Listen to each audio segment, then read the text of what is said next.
कहानी की शुरुआत एक यंग लड़की जॉय से होती है। उसके माता पिता दूसरे कमरे में लड़ रहे होते हैं और वह जमीन पर चलने के बजाय अलमारी और शेफ के सहारे किचन की खिड़की तक पहुंच जाती है और वहां बैठ जाती है। फिर हम देखते हैं कि वह खिड़की पर काफी देर तक बैठी रहती है। अब 20 साल बाद सीन बदलता है और अब भी जॉय बड़ी हो चुकी है। वह एक कंपनी में क्लीनर की नौकरी करती है। आज वह अपनी जॉब के लिए लेट हो गई है, लेकिन जल्दी से वहां पर पहुंचती है। उसका छोटा भाई माइकल भी उसके साथ होता है और इनके माता पिता की मौत हो चुकी है और जॉय जहाँ भी काम करने जाती है वह माइकल को अपने साथ ले जाती है क्योंकि वह थोड़ा अलग है और उसे खास देखभाल की जरूरत होती है। जॉय पहले स्पेशल फोर्सेस में थी, लेकिन माता पिता की मौत के बाद माइकल की जिम्मेदारी उस पर आ गई, जिससे उसे फोर्सेस छोड़कर क्लीनर की नौकरी करनी पड़ी। अब वह ऊंची ऊंची बिल्डिंग्स की खिड़कियां साफ करती है जो 300 से 400 मीटर ऊंची होती है। आज वह जिस बिल्डिंग में काम करने आई है वह इस इलाके की सबसे ऊंची इमारतों में से एक है। वह माइकल को रिसेप्शन पर बैठाकर टॉप फ्लोर पर जाती है जहाँ बिल्डिंग का ऑपरेटिंग रूम होता है। वहाँ उसे पता चलता है कि वर्कर्स अपने काम को अच्छे से नहीं करते, जिससे उसे अपनी सुरक्षा खुद करनी होती है। वह एक लिफ्ट नुमा डेक के जरिए बिल्डिंग के बाहर खिड़कियां साफ करने लगती है। फिर थोड़ी देर बाद उसका एक कोवर्कर भी आ जाता है। यह डेक एक ट्रॉली की तरह होता है जो ऊंची बिल्डिंग्स की बाहरी सफाई के लिए इस्तेमाल किया जाता है। अब कहानी में पहला ट्विस्ट आता है। इस बिल्डिंग में आज एक बड़ी प्राइवेट एनर्जी कंपनी का एनुअल इवेंट हो रहा है। यह कंपनी लंदन में कई सोर्सों से एनर्जी जनरेट करती है। इधर जॉय अभी भी बिल्डिंग के बाहर लटकी हुई है जब उसका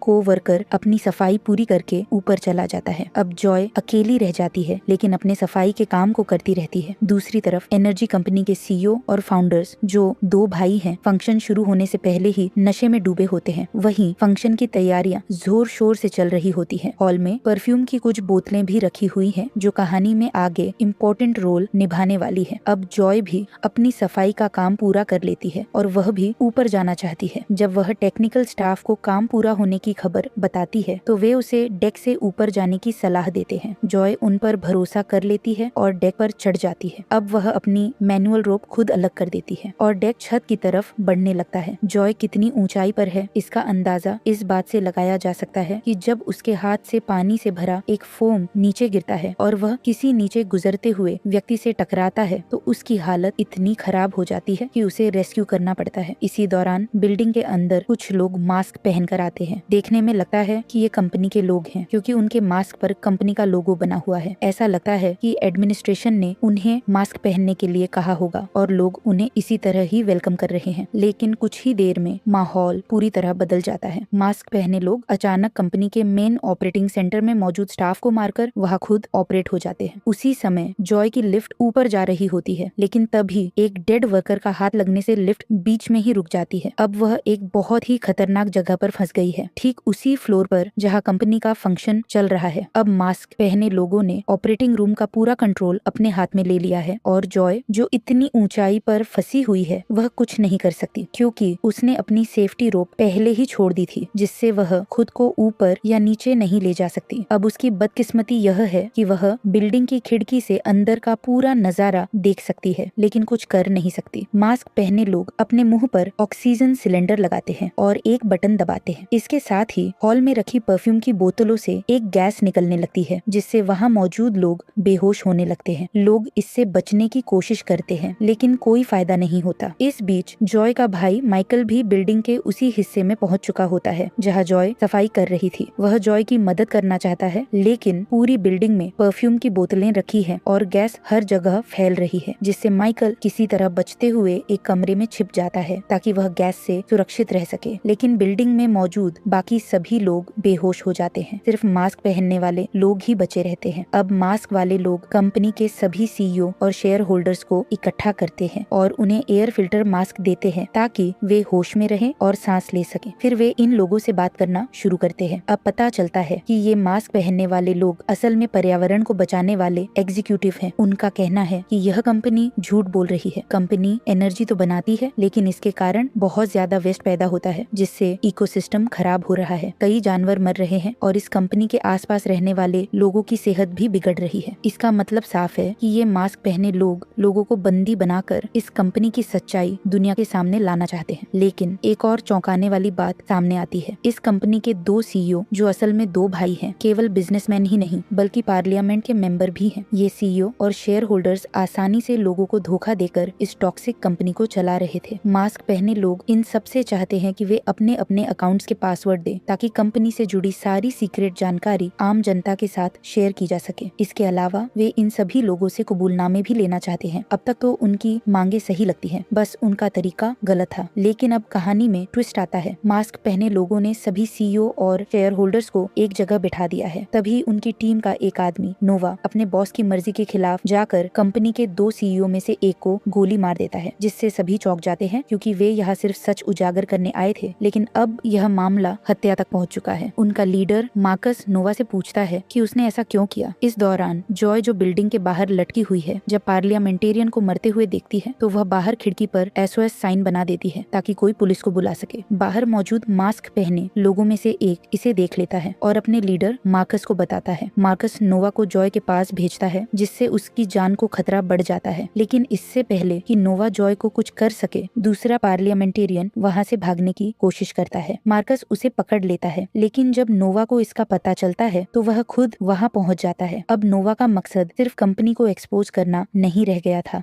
बल्कि वह कंपनी के लोगों से ही नफरत करने लगा था। अब एक और बड़ा ट्विस्ट सामने आता है, क्योंकि नोवा मार्कस को गोली मार देता है। मरने से पहले मार्कस उससे पूछता है कि उसने ऐसा क्यों किया। नोवा बताता है कि वह एंटी ह्यूमन है, वह इंसानियत से ही नफरत करता है। उसके लिए यह सिर्फ कंपनी को खत्म करने का मिशन नहीं था, बल्कि वह चाहता है कि इंसानों की जनसंख्या ही कम कर दी जाए। अब तक मास्क पहने लोगों में से कुछ मार्कस के सपोर्टर थे, लेकिन जब उन्होंने देखा कि नोवा ने अपने ही लीडर को मार दिया तो उनमें से कुछ उसकी एंटी ह्यूमन सोच को फॉलो करने लगते हैं और बाकी बचे लोगों को भी मार देते हैं। अब नोवा जॉय की तरफ बढ़ता है। जॉय अब भी बिल्डिंग के बाहर खिड़की पर लटकी हुई है। अंदर उसका भाई माइकल छुपा हुआ है। नोवा खिड़की के अंदर खड़ा है और जॉय बाहर है। जॉय के पास अब एक मौका बचता है, जिससे वह मार्कस की लाश की जेब से एक गन निकाल लेती है और नोवा की तरफ तान देती है। नोवा शांत रहता है और उसे बताता है कि उसने जॉय की पूरी मिलिट्री हिस्ट्री चेक की है। वह जानता है कि जॉय बेगुनाह लोगों को नुकसान नहीं पहुंचाएगी। फिर वह उसे ब्लैकमेल करने लगता है कि अगर जॉय ने उसे गोली मारी तो पूरी बिल्डिंग उड़ा दी जाएगी, क्योंकि उसने सभी बेहोश पड़े लोगों के शरीर पर बम फिट कर दिए हैं। फिर वह एक बेहोश महिला के सिर पर गन रखता है और माइकल को भी मारने की धमकी देता है। उसके पास कोई चारा नहीं बचता, इसीलिए नोवा उसे अपनी गन नीचे की ओर करने को कहता है और बाहर सड़क पर गुजर रहे लोगों पर 7 राउंड फायर करने के लिए मजबूर करता है। अब पुलिस मौके पर पहुंच चुकी है। जॉय का बनाया हुआ SOS साइन देखकर वे पहले से वहां आ रहे थे, लेकिन जब उन्होंने देखा कि जॉय ने फायरिंग की है तो अब वे उसे आतंकी समझने लगे। पुलिस स्नाइपर उसे निशाने पर ले लेता है, लेकिन सीनियर पुलिस ऑफिसर जॉय को पहचान लेती है। वह जानती है कि जॉय एक एक्स मिलिट्री ऑफिसर है, इसीलिए वह आदेश देती है कि जॉय को अभी मत मारो। लेकिन बाकी पुलिस अधिकारी इस पर सहमत नहीं है और जॉय को शूट करने के लिए दबाव बनाने लगते हैं। इस बीच जॉय मार्कस की लाश से उसका फोन निकालती है और पुलिस हेल्पलाइन पर कॉल करती है। उसकी कॉल सीधे सीनियर पुलिस ऑफिसर को ट्रांसफर कर दी जाती है। जॉय पुलिस को पूरी सिचुएशन समझाती है कि बिल्डिंग के अंदर क्या चल रहा है। इस बीच किडनैप हुए लोगों के कन्फेशन रिकॉर्ड किए जा रहे हैं और ये रिकॉर्डिंग्स न्यूज चैनल पर भी दिखाई जा रही हैं। लेकिन जैसे ही पुलिस को